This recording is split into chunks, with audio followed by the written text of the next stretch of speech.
Jean-Paul Sartre nasceu na França, em Paris, no dia 21 de junho de 1905.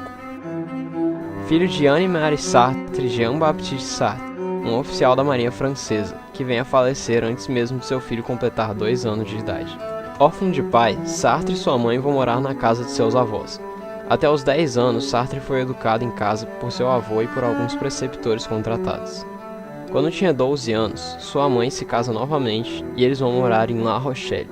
Em 1919, é enviado a Paris para prosseguir com os estudos. Nessa época, Sartre tem, por meio da leitura, influência de grandes filósofos, como Henri Bergson, Nietzsche, Kant, Descartes e Spinoza.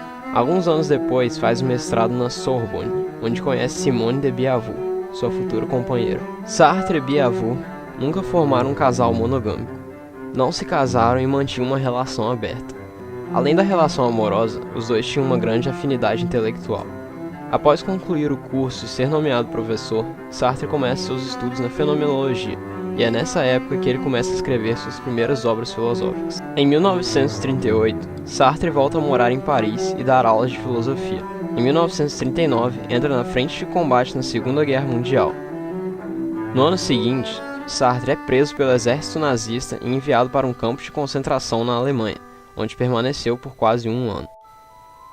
2 anos após sair da prisão, publica seu mais famoso livro filosófico, O Ser e o Nada, que junta todos os conceitos importantes da sua primeira fase de seu sistema filosófico. Em 1945, com o fim da guerra, Sartre funda a revista Les Temps Modernes, um órgão que difundiu suas ideias existencialistas. Na década de 50, ele assume uma postura política mais atuante e abraça o comunismo, apoiando diversos movimentos dessa ideologia.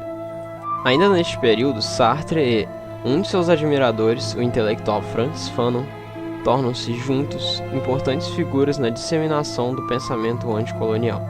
Sartre também aproxima-se aos ideais de Marx e tenta conciliar as ideias existencialistas de autodeterminação aos princípios marxistas.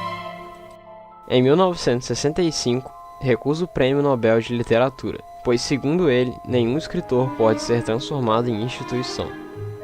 Ao longo de sua vida, Sartre escreve diversos livros, desde as histórias que escrevia em sua infância até suas mais famosas obras filosóficas. Em Paris, França, no dia 15 de abril de 1980, o filósofo Jean-Paul Charles Aymar de Sartre morre.